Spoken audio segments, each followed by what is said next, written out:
تو اب لبرل لوگوں نے کیا کیا؟ بے پردگی کا ماحول پیدا کر دیا، اور بس ترقی کے نام پہ ترقی ترقی ترقی، لائف کو جو ہے نا زمانے کے ساتھ ہم نے چلنا ہے. تو نتیجہ کیا نکلا؟ انسان کا سکون برباد. بار بار میں ایک نصیحت خواتین کو کرتا ہوں، کیونکہ جب پردے کی بات آئے نا کہ خواتین کو پردہ کرنا چاہیے، تو خواتین یہ کہتی ہیں، یہ سمجھتی ہیں کہ اسلام ہمیں پابندیوں میں جکڑ رہا ہے اور مردوں کو کیا کر رہا ہے؟ آزاد. وہ گھومیں اور ہم نہ گھومیں.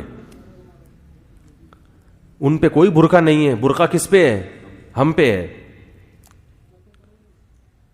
میں آپ سے ایک بات کہتا ہوں، میرے پاس خواتین کے فون آتے ہیں، 10 سے 11:15 کال ٹائمنگ ہے نا، تو ہر طرح کے فون آتے ہیں. آج کل خواتین کے ساتھ ایک بہت بڑا مسئلہ یہ ہے کہ شوہر وفا نہیں کر رہے. یہ بہت بڑی ٹینشن بن چکی ہے. پہلے تو یورپ میں تھی صرف یہ، امریکہ USA میں، اب یہاں بھی یہ بیماری. وہاں سارے خراب نہیں ہیں کہیں یہ سمجھنے کو، یہ لیکن بہت بڑے پیمانے پر یہ گڑبڑیں شروع ہو گئی ہیں کہ مرد اپنی بیوی سے وفا، ادھر بھی دوستی ادھر بھی دوستی ادھر بھی دوستی. آفس میں وہی ہے کہ مختلف ناموں سے نمبر سیو کیے ہوئے ہیں. تو خاتون کہنے لگی، یہ پرسوں کی بات ہے، خاتون پریشان رو رہی ہیں. میں نے کہا دیکھو، یہ آپ کا میاں کیوں خراب ہو رہا ہے؟ اس لیے کہ خراب کرنے کے لیے عورتیں، بولو بھائی، موجود ہیں. علماء کہتے ہیں عورت گھر کی 4 دیواری میں رہے، لیکن معاشرہ کیا کہتا ہے؟ عورت جاب بھی کرے. کال سینٹر میں آپ کے میاں کے ساتھ کون بیٹھی ہوئی ہے؟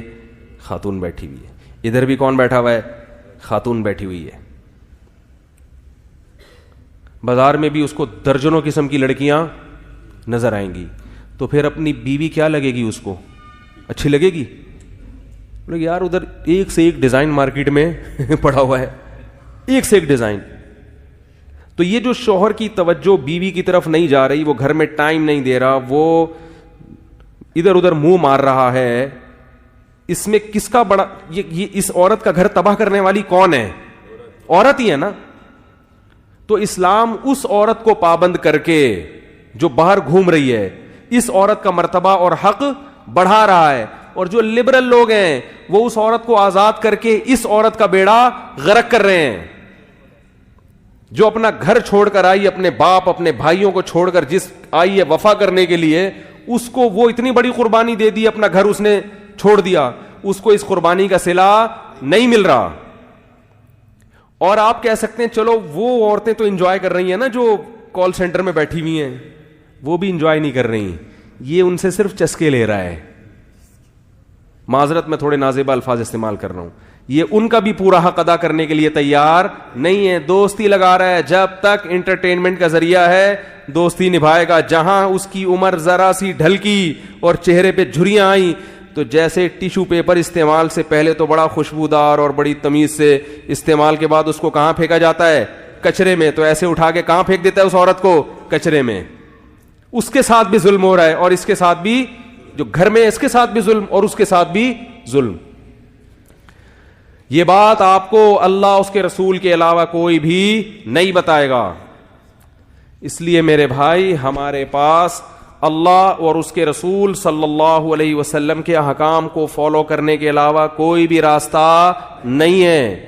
اسی میں عورت کی بھی خیر ہے اور اسی میں مرد کی بھی خیر ہے. تو اپنے گھروں میں پردے کا ماحول بنائیں. جب علماء یہ کہتے ہیں نا کہ شرعی پردہ کرواؤ، اپنی بیوی کو اپنے بھائیوں سے پردہ کرواؤ، کہتے ہیں کہ نہیں کہتے؟ اللہ کہہ رہا ہے، علماء کیا کہیں گے؟ اللہ کہہ رہا ہے قرآن میں. آپ کہیں گے کہ ایسا ٹاپک لے کے بیٹھ گیا، ہماری دم پہ پاؤں رکھ لیا مولوی صاحب نے، معذرت. جب اللہ یہ کہتے ہیں تو اس میں فائدہ کس کا ہے؟ ہمارا ہی فائدہ ہے. اعتماد رہتا ہے انسان کو اپنے گھر والوں پر بھی. آج کیسے واقعات ہیں، بھائی کو بھائی پہ اعتماد ختم. جو بیرون ملک چلا جائے وہ پھر فسفسے میں مبتلا رہتا ہے، پتہ نہیں کیا ہو رہا ہے پیچھے، پتہ نہیں کیا ہو رہا ہے. ایک ذہنی مریض بنتے چلے جا رہے ہیں. اور پھر جو واٹس ایپ نے، فیس بک نے طوفان بدتمیزی مچایا ہے، وہ تو الامان والحفیظ. تو اپنے گھروں کی حفاظت کریں. یہ ذمہ داری زیادہ خواتین کی ہے. مرد کی ذمہ داری ہے اپنی آنکھوں کی حفاظت کرے، وہ وفا کرے.